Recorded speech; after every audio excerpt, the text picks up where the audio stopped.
तो आज हम लोग बात कर रहे थे मार्फोलॉजी ऑफ स्पायरोकीट्स के बारे में, जिसमें अब हम बात करने वाले हैं ट्रोपोनिमा पैलिडियम के एंडोफ्लैजिला के बारे में, जिसको हम एक्सियल फिलामेंट भी के नाम से भी जानते हैं। ठीक है, तो जो एंडोफ्लैजिला है, जो एक्सियल फिलामेंट है, they 3 occasionally 4 flagella at each end of the cells. जो एंडोफ्लैजिला होता है, जिसको हम एक्सियल फिलामेंट्स के नाम से भी जानते हैं, ये ट्रोपोनिमा पैलिडम में एक इम्पॉर्टेंट स्ट्रक्चर फीचर होता है। मेनली होता क्या है एंडोफ्लैजिला, ये जो बैक्टीरिया रहेगा वो बैक्टीरियम के सेल की जो हर एक एंड पे या फिर कह सकते हैं पोल पे नॉर्मली 3 एंडोफ्लैजिला प्रेजेंट रहेंगे। ठीक है, कभी कभी ये 4, इनका नंबर 4 भी हो सकता है। ठीक है, तो ये नॉर्मल जो बैक्टीरिया रहेगा, बैक्टीरिया में क्या रहता है, जो फ्लैजिला होता है वो बाहर रहता है। ठीक है, एक्सटर्नल फ्लैजिला प्रेजेंट रहता है। लेकिन इसमें क्या रहता है, बैक्टीरिया का बाहर फ्लैजिला नहीं रहता है। ठीक है, ये क्या रहता है, सेल के अंदर ही वहाँ पे फ्लैजिला प्रेजेंट रहता है। ठीक है, तो इसीलिए इसको क्या कहते हैं, एंडोफ्लैजिला कहते हैं। ओरिजिनेट सब terminally x tends towards the opposite side को। तो जो एंडोफ्लैजिला होगा, ये सेल जो रहेगी, सेल के बिल्कुल जो टिप रहेगा, टिप से नहीं बल्कि जो सब टर्मिनल रीजन रहता है वहाँ से ये ओरिजिनेट होते हैं। ठीक है, इसके बाद ये क्या करेंगे, सेल के अंदर वहाँ पे इनकी लेंथ होगी वो भी बढ़ती रहेगी, और ये अपोजिट पोल रहेगा उसके तरफ भी वहाँ पे एक्सटेंड करेंगे। ठीक है, तो जो दोनों एंड्स रहेंगे, उनके जो एंड्स के जो एंडोफ्लैजिला के बीच में वहाँ पे भी ओवरलैप भी हो सकते हैं, जिससे क्या होगा, वहाँ पे जो बैक्टीरिया होगा वो एफिशिएंट मूवमेंट भी कर सकता है। नेक्स्ट है located in the periplasmic space between cell wall and outer membrane. तो जो एंडोफ्लैजिला रहता है ये कहाँ प्रेजेंट रहेगा, जो पेरीप्लाज्मिक स्पेस रहता है उसके बीच में वहाँ पे प्रेजेंट रहता है। ठीक है, पेरीप्लाज्मिक स्पेस का मतलब जो सेल वॉल रहेगी, जो सेल वॉल जो रहती है और जो आउटर मेम्ब्रेन रहती है उसके बीच में प्रेजेंट रहेगा। ठीक है, तो इनके बीच में प्रेजेंट रहता है, इसी कारण से इसको हम क्या कहते हैं, पेरीप्लाज्मिक फ्लैजिला भी कहते हैं। ठीक है, एंडोफ्लैजिला हो गया या फिर पेरीप्लाज्मिक फ्लैजिला कहेंगे। नेक्स्ट है do not extend outside the cell wall. तो ये मोस्टली जो बैक्टीरिया रहते हैं, नॉर्मली बैक्टीरिया जिनको कहते हैं, नॉर्मली बैक्टीरिया में क्या रहेगा, जो फ्लैजिला रहेगा सेल से बाहर निकलता है। ठीक है, लेकिन जो ट्रिपोनिमा पैलिडियम होगा इसमें सेल के अंदर ही रहेगा, वहाँ पे सेल वॉल और जो आउटर मेम्ब्रेन होगी उसके बीच में वहाँ पे प्रेजेंट रहेगा। ठीक है, ये सेल वॉल के बाहर वहाँ पे नहीं निकलेगा, कंप्लीटली सेल एनवलप के अंदर ही रहेगा। ठीक है, तो ये फीचर्स क्या रहेगा, जो अदर बैक्टीरिया रहते हैं उनसे थोड़ा स्पायरोकीट्स में अलग रहता है। ठीक है, वही कह सकते हैं, इसके थ्रू हम डिफ्रेंशिएट कर सकते हैं। रिस्पॉन्सिबल फॉर, अभी कहता क्या, किसके लिए रिस्पॉन्सिबल होता है, responsible for mortality, flexion, rotation, translation movement. तो जो एंडोफ्लैजिला होगा ये क्या करेगा, मेनली जो फंक्शन होता है फ्लैजिला का वो भी यही, इसका भी फंक्शन रहेगा, ये मोटेलिटी के लिए रिस्पॉन्सिबल होता है। ठीक है, इसकी हेल्प से जो बैक्टीरिया होगा वो 3 तरह का मूवमेंट कर सकता है। कौन कौन सा, सबसे पहले फ्लैक्शन मूवमेंट, जिसको हम बेंडिंग मूवमेंट भी कहते हैं। इसमें क्या करता है, जो बैक्टीरिया रहता है अपनी पूरी बॉडी को बेंड कर लेता है, फिर सीधा होगा फिर बेंड करेगा। ठीक है, तो इसके थ्रू मूवमेंट करता है। नेक्स्ट रोटेशन, तो बैक्टीरिया क्या करेगा, एक लॉन्ग एक्सिस के अराउंड वहाँ पे कार्क स्क्रू लाइक मूवमेंट वहाँ पे करता है। ठीक है, जैसे स्क्रू नहीं होता उसको जो करते हैं, तो एक कार्क स्क्रू लाइक मूवमेंट वहाँ पे ये करता है, एक लॉन्ग एक्सिस के अराउंड। तीसरा है ट्रांसलेटरी मूवमेंट। ट्रांसलेटरी मूवमेंट में क्या होता है, ट्रांसलेटरी मूवमेंट में जो बैक्टीरिया होगा वो एक एंड कह सकते हैं प्लेस से दूसरे प्लेस पे वहाँ पे रियल रूप से मूवमेंट करता है। ठीक है, तो ये जो मूवमेंट होगा, ठीक है, वो ट्रिपोनिमा पैलिडम मेनली जो म्यूकस मेम्ब्रेन होगी, इस जो ये रहेगा ट्रांसलेटरी मूवमेंट रहेगा या फिर कार्प स्क्रू लाइक मूवमेंट रहेगा, इसके थ्रू वहाँ पे जो म्यूकस मेम्ब्रेन होगी उसको ये पेनिट्रेट करता है, और जो बॉडी टिश्यूज होते हैं उसके अंदर ये स्प्रेड हो जाता है। ठीक है, इससे क्या होगा, जब वो स्प्रेड हो जाएगा तो वहाँ से पूरी बॉडी को वहाँ पे इन्फेक्ट करने का काम करता है।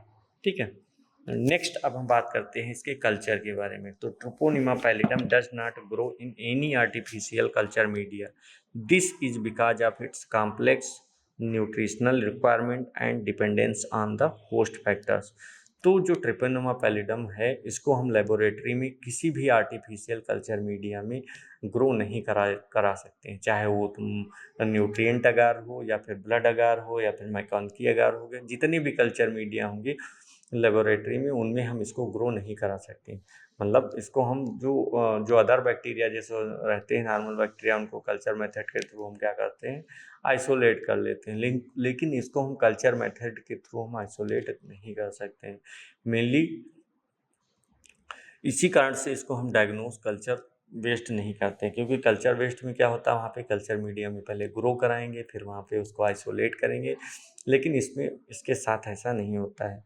This is because of its complex nutritional requirement and dependence on host factors. Mainly इसका कारण क्या रहता है, क्योंकि इसको आर्टिफिशियल मीडिया में ये ग्रो नहीं होता है। इसके लिए क्या चाहिए, वहाँ पे कोई एक स्पेशल न्यूट्रिएंट्स की रिक्वायरमेंट होती है, ठीक है। तो इसी कारण से वहाँ पे जो लेबोरेटरी मीडिया में वो न्यूट्रिएंट्स वहाँ पे नहीं मिलता है। वो कौन रहता है, तो ये होस्ट टिश्यू से जो वहाँ पे एंजाइम्स हैं, प्रोटीन्स हैं, विटामिन्स हैं, या जो ग्रोथ फैक्टर्स हैं जो होते हैं, उनके ऊपर ये डिपेंडेंट रहता है, ठीक है। तो जो होस्ट के बाहर ये सारी चीज़ें वहाँ पे इन्वायरमेंट में नहीं मिल पाती हैं, ठीक है। तो इसी कारण से जो ट्रिपोनेमा पैलिडम है, ये केवल और केवल लिविंग होस्ट के अंदर ही अच्छी तरह से सरवाइव करेगा, वहीं पे मल्टीप्लाई करेगा, ठीक है। आर्टिफिशियल मीडियम में इसको ग्रो कराना पॉसिबल नहीं रहता है, ठीक। नेक्स्ट है, Treponema pallidum had been maintained for a long time by subculture in animals. तो जो आर्टिफिशियल मीडिया होगा, तो वो प्रेजेंट, क्योंकि उसमें ये ग्रो नहीं कर पा रहा है, ठीक है।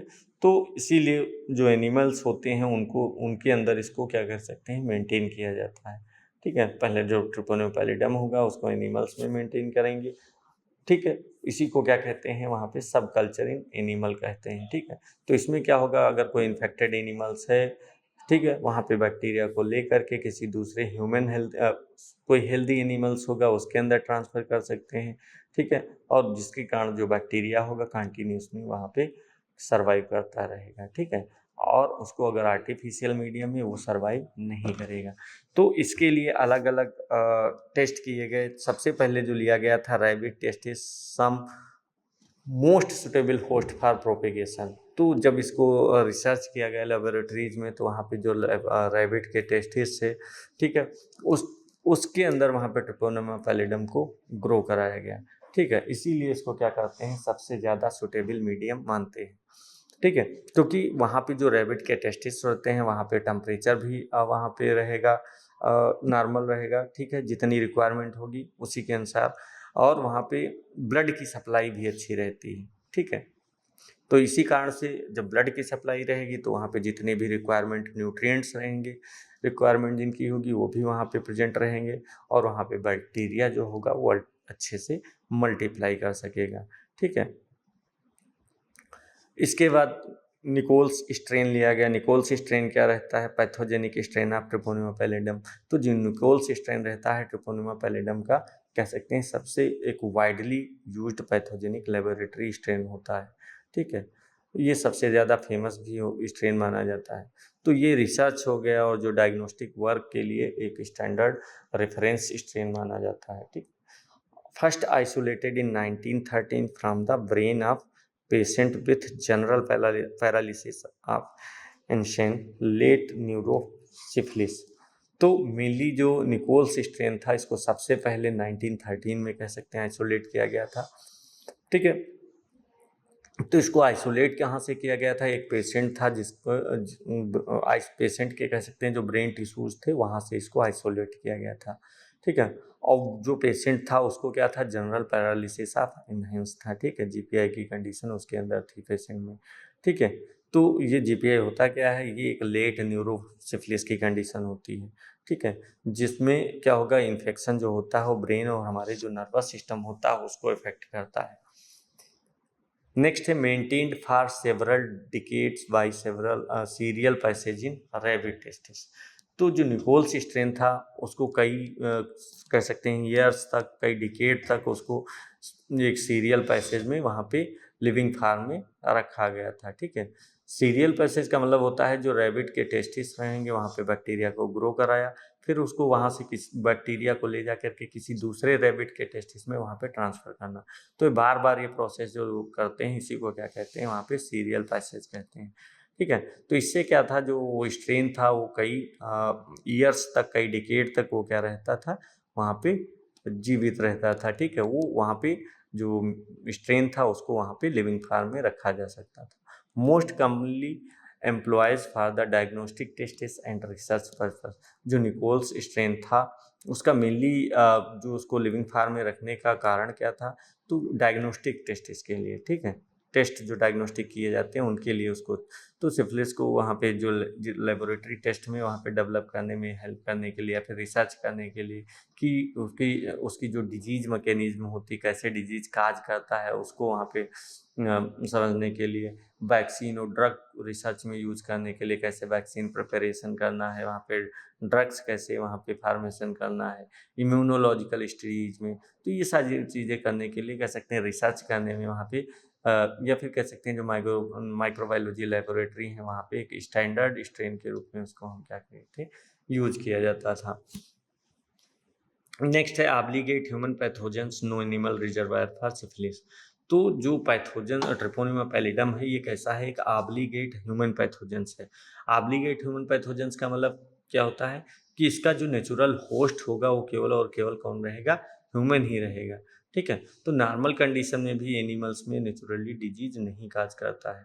ठीक है, मेनली ये जो, क्योंकि वहाँ पे नो रिजर्वायर का मतलब हो गया कि वहाँ पे जो सिफिलिस डिजीज है वो केवल नेचुरल, वहाँ पे नेचुरल वे बनाए रखने के लिए वहाँ पे कोई एनिमल से उसकी रिक्वायरमेंट नहीं होती है। और इन्फेक्शन जो होगा, इन्फेक्शन का अगर मेन रिजर्वायर देखा जाए तो कौन रहेगा, केवल और केवल ह्यूमन ही रहेगा।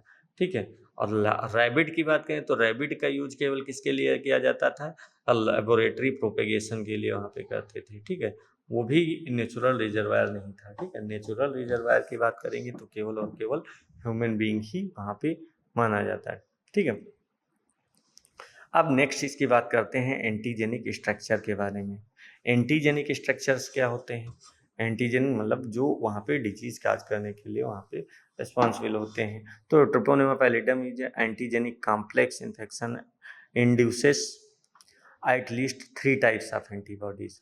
तो जो ट्रिपोनिमा पैलिडम होगा इसका जो एंटीजेनिक स्ट्रक्चर होगा बहुत ही कह सकते हैं कॉम्प्लेक्स होता है, क्योंकि और एंटीजन क्या होता है तो मैंने बताया था, एंटीजन क्या होगा, ऐसा सब्सटेंस जो बॉडी के इम्यून सिस्टम को वहाँ पे स्टिमुलेट करके उसके अगेंस्ट वहाँ पे एंटीबॉडीज के फॉर्मेशन के लिए रिस्पॉन्सिबल हो। ठीक है, उसी को क्या कहते हैं, एंटीजेंस कहते हैं। तो जो ट्रिपोनिमा पैलिडम होगा इसकी जो सरफेस रहती है, सरफेस पे बहुत सारे एंटीजेंस वहाँ पे प्रेजेंट होते हैं।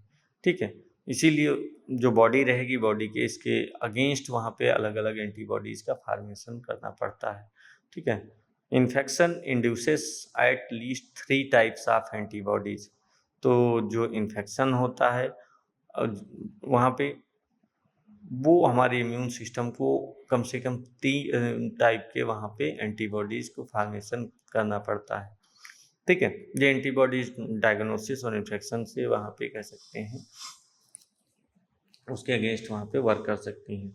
तो कौन कौन से रहते हैं, सबसे पहले अगेंस्ट कार्डियोलिपिन एंटीजन।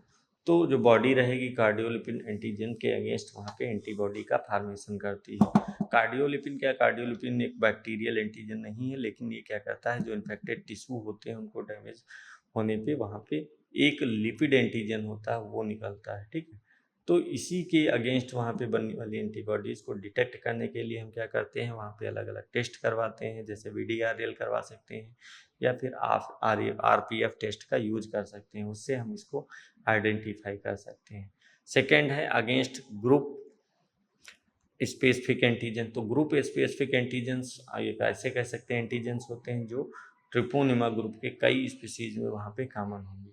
ठीक है, इसके अगेंस्ट वहाँ बनने वाली जो एंटीबॉडीज होंगी, ठीक, कई बहुत सारे रिलेटेड जो ट्रिपोनोसोमा होंगे वहाँ पे, उनमें ट्रिपोनिमा में एक साथ रिएक्ट कर सकते हैं। ठीक है, तो इसका use mainly group level identification के लिए वहाँ किया जाता है। नेक्स्ट है अगेंस्ट स्पीसीज स्पेसिफिक एंटीजेंस। तो स्पीसीज स्पेसिफिक एंटीजेंस केवल ट्रिपोनिमा पैलिडम में ही पाए जाएंगे, ठीक है। इनके अगेंस्ट वहाँ बनने वाली जो एंटीबॉडीज होंगी बहुत ही स्पेसिफिक होती हैं, तो इनका यूज केवल कन्फर्मेटरी टेस्ट में ही करते हैं, जैसे FT-ABS रहता है, fluorescent Treponema antibody absorption test कह सकते हैं। इसके अलावा TPHA रहता है, ट्रिपोनिमा पैलिडम हीमोग्लूटिनेशन एस्से रहता है, ठीक है। तो ये अलग अलग कन्फर्मेटरी टेस्ट होते हैं जिनमें इनका यूज किया जाता है वहाँ पे। अब हम बात करते हैं मोड ऑफ ट्रांसमिशन के बारे में। जो ट्रिपोनिमा पैलिडम होगा जिसका मोड ऑफ ट्रांसमिशन क्या रहता है, कैसे ये एक पर्सन से दूसरे पर्सन में इन्फेक्शन काज करता है, कैसे ट्रांसमिट होता है एक पर्सन से दूसरे पर्सन में, ठीक है। तो सबसे पहले sexual contact most common method. तो अगर देखा जाए सिफिलिस का सबसे most common mode of transmission क्या होगा, तो वो रहता है सेक्सुअल कांटेक्ट। तो अगर मान लिया कोई इन्फेक्टेड पर्सन है, ठीक है, तो इन्फेक्शन जो इन्फेक्टेड पर्सन होगा उसके जो जेनाइटल लीजन्स होंगे उनका डायरेक्ट कांटेक्ट अगर किसी हेल्दी पर्सन से होगा तो जो बैक्टीरियल म्यूकोसा होगी, उसकी जो म्यूकोसा मेम्ब्रेन होगी या उस जो छोटे कट्स होंगे उनके थ्रू क्या करता है हेल्दी जो पर्सन होगा उसकी बॉडी में वहाँ पे इंटर कर जाता है, ठीक है। तो पहला मोस्ट कॉमन मेथड यही माना जाता है सेक्सुअल कांटेक्ट।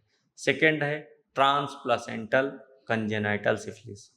तो सेकेंड कंडीशन में क्या होता है, वहाँ पे अगर कोई प्रेग्नेंट मदर है तो अगर उसकी सिफिलिस की कंडीशन है, अगर वो सिफिलिस से इन्फेक्टेड है तो जो ट्रिपोनिमा पैलिडम होगा वो प्लेसेंटा को क्रॉस करके वहाँ पे फीटस तक पहुँच जाएगा, ठीक है।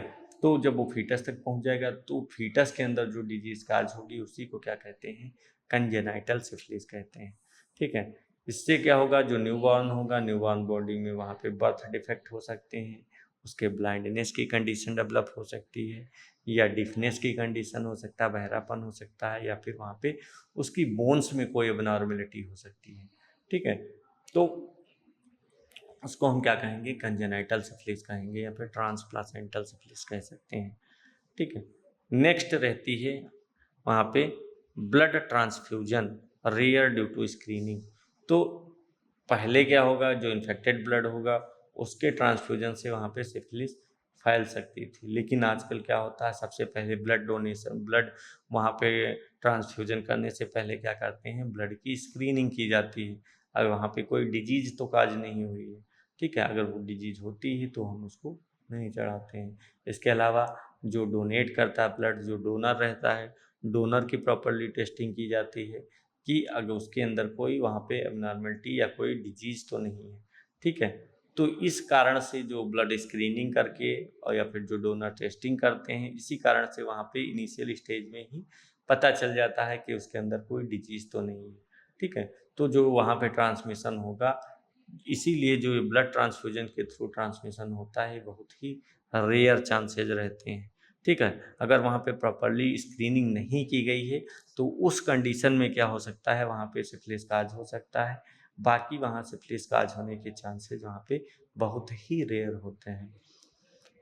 चौथा कौन सा रहता है, डायरेक्ट इनोकुलेशन वाया कट और एबरेशन। तो ये भी रेयर रहता है। मान लिया कोई इन्फेक्टेड मटेरियल वहाँ पे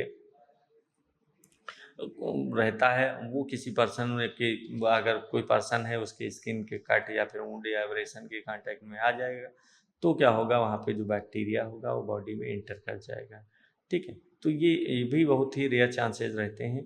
तो इससे भी बैक्टीरिया जब एंटर कर जाएगा तो ये भी रूट जो रहेगा, मोड ऑफ ट्रांसमिशन रहेगा, ये भी रेयर रहता है।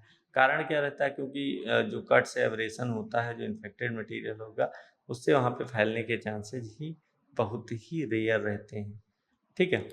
तो ये 4 मोड ऑफ ट्रांसमिशन थे जिसके थ्रू वहाँ पे बैक्टीरिया ये किसी हेल्दी पर्सन के अंदर इंटर कर सकता है, जिसमें सबसे मोस्ट कॉमन है सेक्सुअल कांटेक्ट, जो कि मोस्ट कॉमनली देखा गया है। इसके अलावा ट्रांसप्लासेंटल भी रहता है, जो कि वहाँ पे जो चाइल्ड्स होते हैं उनमें वहाँ पे होने के चांसेस इंक्रीज हो जाते हैं। बाकी दो जो बच्चे ब्लड ट्रांसफ्यूजन या direct inoculation inoculum via cut से एब्रेशन, तो ये दोनों बहुत ही रेयर रहते हैं, क्योंकि यहाँ पे आजकल जो होता है प्रॉपर टेस्टिंग करके वहाँ पे ब्लड ट्रांसफ्यूजन किया जाता है, और जिस कारण से वहाँ पे इसके होने के चांसेज ही बहुत ही लो हो जाते हैं। ठीक है, अब हम बात करने वाले हैं वायरुलेंस फैक्टर्स के बारे में, कौन कौन से वायरुलेंस फैक्टर्स रहते हैं। ठीक है, वायरुलेंस फैक्टर क्या होते हैं, कह सकते हैं बैक्टीरिया के अंदर कुछ स्पेशल स्ट्रक्चर्स या सब्सटेंस होते हैं जो क्या करें वहाँ पे डिजीज काज करते हैं। ठीक है, इसके अलावा जो होस्ट के टिश्यूज होंगे उनके अंदर इन्वेड करने में हेल्प करेंगे, और जो होस्ट का जो इम्यून सिस्टम होता है उससे उनको प्रोटेक्ट करते हैं। ठीक है, तो उससे प्रोटेक्ट करेंगे तो उनके अंदर वहाँ पे बैक्टीरिया अंदर जाके वहाँ पे अच्छे से सर्वाइव कर सकेंगे। ठीक है, तो और कौन कौन से जो वायरुलेंस फैक्टर हैं, तो सबसे पहले बात करते हैं आउटर मेम्ब्रेन की। ठीक है, आउटर मेम्ब्रेन में जैसे outer membrane protein promotes adherence to the host cell surface and facilitate infection and colonization।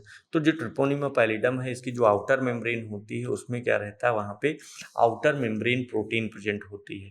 ठीक है, इसका मेनली फंक्शन क्या होता है, जो होस्ट सेल होगी होस्ट सेल से अडेयर करने में, उससे चिपकने में, बैक्टीरिया को उससे अडेयर होने में हेल्प करती है। इसके अलावा जब वहाँ पे अडेयर हो जाएगी तो वहाँ पे इन्फेक्शन को इस्टेब्लिश करेगी। ठीक है, और इसके अलावा वहाँ पे वो जो बॉडी के टिश्यूज होंगे वहाँ पे कॉलोनी के फॉर्मेशन के लिए भी रिस्पॉन्सिबल होती है। ठीक है, अगर वहाँ पे जो बैक्टीरिया होगा, अगर ये नहीं होगा, अगर उसके अंदर आउटर मेम्ब्रेन प्रोटीन नहीं प्रेजेंट होगी तो क्या होगा, बैक्टीरिया होस्ट के सरफेस जो होस्ट सेल होगी उससे अटैच नहीं होगा और वहाँ पे इन्फेक्शन इस्टेब्लिश नहीं कर पाएगा। ठीक है, तो ये क्या करता है, जो आउटर मेम्ब्रेन प्रोटीन है ये बैक्टीरिया को वहाँ पे जो होस्ट की टिश्यूज होते हैं, होस्ट की जो सेल होती है उससे अडहेयर करने में हेल्प करती है। नेक्स्ट हो गया हाइलोरेनिडेज एंजाइम। तो ये भी ये क्या करता है, enzyme produces only by pathogenic treponemas and help in pre perivascular infiltration of the bacteria. तो जो हाइलोरेनिडेज एंजाइम रहता है ये भी ये क्या करता है, जो पैथोजेनिक ट्रिपेनोमा होते हैं उनके द्वारा प्रोड्यूस किया जाता है, सभी के नहीं, जो इन्फेक्टेड स्पीसीज होते हैं, जो कह सकते हैं पैथोजेनिक स्पीसीज रहती हैं उन्हीं के द्वारा ये प्रोड्यूस किया जाता है। ये क्या करता है, जो कनेक्टिव टिश्यूज रहते हैं उनके अंदर जो हाइलोरेनिक एसिड प्रेजेंट रहता है उसको ये तोड़ देता है, उसके ब्रेकडाउन के लिए रिस्पॉन्सिबल होगा। ठीक है, जिससे क्या होगा, जो बैक्टीरिया होगा वो टिश्यूज के अंदर वहाँ पे स्प्रेड होने में उसको हेल्प मिलती है। ठीक है, क्योंकि जब हाइलोरेनिक एसिड का ब्रेकडाउन कर देगा तो टिश्यूज के बीच में जो रहेगा वो गैप हो जाता है और वहाँ पे अंदर बैक्टीरिया आसानी से स्प्रेड हो सकते हैं। ठीक है, और वहीं से ये बैक्टीरिया क्या करेंगे, जो पेरीवास्कुलर टिश्यूज होंगे वहाँ तक आसानी से ये पहुँच जाएंगे। ठीक है, नेक्स्ट है पेरीवास्कुलर इनफिल्ट्रेशन। तो पेरीवास्कुलर इनफिल्ट्रेशन का मतलब हो गया, जो मेनली जो बैक्टीरिया रहेंगे ये क्या करेंगे, जो ब्लड वेसल्स रहेंगे उनकी उसके जो आसपास के जो टिश्यूज रहते हैं वहाँ पे ये इंटर कर जाते हैं। ठीक है, जिससे क्या होगा, जो सिफिलिस के वहाँ पे जब इंटर कर जाएंगे तो वहाँ पे इन्फेक्शन काज करेंगे। नेक्स्ट है फाइब्रोनेक्टिन कोटिंग। तो जो ट्रिपोनेमा पैलिडम होंगे ये क्या करेंगे, जो इनकी सरफेस रहेगी, सरफेस पर होस्ट की फाइब्रोनेक्टिन जो रहता है, फाइब्रोनेक्टिन प्रोटीन रहती है उसको ये बाइंड कर लेता है। जो फाइब्रोनेक्टिन प्रोटीन होती है ये एक नॉर्मल होस्ट की प्रोटीन है। ठीक है, जब बैक्टीरिया क्या करेगा, इस प्रोटीन को वहाँ पे प्रोटीन से कवर हो जाएगा। तो जब प्रोटीन से कवर हो जाता है तो हम जो हमारा इम्यून सिस्टम होता है या जो हमारी इम्यून सेल्स होती हैं उसको आसानी से आइडेंटिफाई नहीं कर पाते हैं। ठीक है, क्योंकि जो वहाँ पे जो प्रोटीन रहती है वो उससे कवर हो जाते हैं, तो हमारा जो इम्यून सिस्टम होता है वो अपनी सेल उसे समझता है। ठीक है, क्योंकि उसका जो मार्फोलॉजी होगी बिल्कुल होस्ट टिश्यू की तरह वहाँ पे दिखाई देगी, जिसके कारण वहाँ पे फेगोसाइटोसिस नहीं काज कर पाता है। ठीक है, तो इसी कारण से prevents phagocytosis and macrophages help in immune invasion. तो क्या होगा, जब उस पर से कवरिंग का फॉर्मेशन कर लेगा, हमारा इम्यून सिस्टम उसको आइडेंटिफाई नहीं कर पाएगा, तो क्या होगा, वहाँ पे जो माइक्रोफेजेस होंगे जो बैक्टीरिया को आसानी से वहाँ पे इंगल्फ कर सकते हैं, फेगोसाइटोसिस कर सकते हैं, वो नहीं कर पाएंगे, क्योंकि उसको वो अपनी सेल समझ लेते हैं। अपनी सेल समझने के कारण वहाँ पे फेगोसाइटोसिस काज नहीं करते हैं। इससे क्या होगा, वहाँ पे बैक्टीरिया उस डिस्ट्रक्शन से बच जाएगा, किल होने से बच जाएगा, और इसके बाद वो क्या करेगा, वहाँ पे जो हमारा इम्यून इन्वेजन होगा उसमें हेल्प करेगा। इम्यून इन्वेजन का मतलब हो, जो हमारे इम्यून सिस्टम से जब वो बचेगा तो बॉडी की जो डिफेंस मैकेनिज्म होगी उससे वो बच जाता है, ठीक है। और वहाँ तक, और वहाँ पे वो क्या करेगा, लॉन्ग टाइम के लिए वहाँ पे इन्फेक्शन काज कर सकता है, ठीक है। तो इसी कारण से क्या होता है, वहाँ पे जो ये डिजीज है, सिफिलिस है, ये क्रोनिक डिजीज बन जाती है, ठीक है। कारण क्या है, क्योंकि जो हमारी सेल्स होंगी, वो हमारा जो इम्यून सिस्टम होगा उसको रिकॉग्नाइज नहीं कर पाएगा। जब उसको रिकॉग्नाइज नहीं कर पाएगा तो बैक्टीरिया वहाँ अंदर कंटिन्यूअस लंबे समय तक वहाँ पे डिवीजन काज करेगा, और जाके वहाँ पे इन्फेक्शन काज करेगा जाके, ठीक है।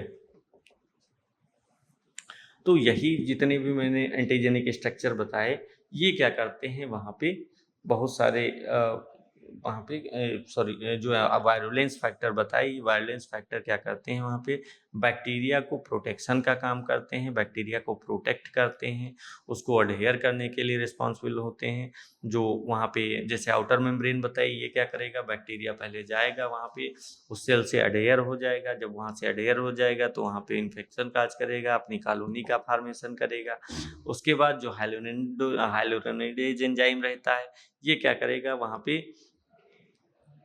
जो ये भी जो पैथोजेनिक बैक्टीरिया रहेंगे उनमें ये प्रोड्यूस होता है प्रीवेस्कुलर इन्फिल्ट्रेशन, जो मतलब जो आसपास के वहाँ पे ये हाइलोरोनिक एसिड रहता है उसका ब्रेक डाउन करेगा। जब हाइलोरोनिक एसिड को तोड़ देगा जो होस्ट के अंदर प्रेजेंट रहता है, तो वहाँ पे टिश्यू के बीच में गैप हो जाता है, और ये बैक्टीरिया वहाँ आसानी से सर्वाइव कर सकते हैं, वहाँ पे कॉलोनी का फार्मेशन कर सकते हैं। अब जब ये कॉलोनी का फार्मेशन कर लेंगे, फिर क्या होगा, वहाँ पे जो होस्ट के अंदर वहाँ पे जो रहता है फाइब्रोनेक्टिन प्रोटीन रहती है, ये क्या करते हैं, उसके साथ बाइंड हो जाएंगे। जब उसके साथ बाइंड हो जाएंगे तो ये क्या करेंगे, उसके ऊपर से कवरिंग का फार्मेशन हो जाता है। मतलब जो बैक्टीरिया अंदर रहेगा उसके से क्या रहेगा, उसके ऊपर से फाइब्रोनेक्टिन प्रोटीन होगी, उसकी कोटिंग हो जाएगी। जब उसकी कोटिंग हो जाएगी तो जो हमारी होस्ट सेल होगी उसकी तरह बिल्कुल वो वहाँ पे अपीयर होने लगता है, ठीक है। अब जब वो होस्ट की सेल जैसा दिखाई देने लगेगा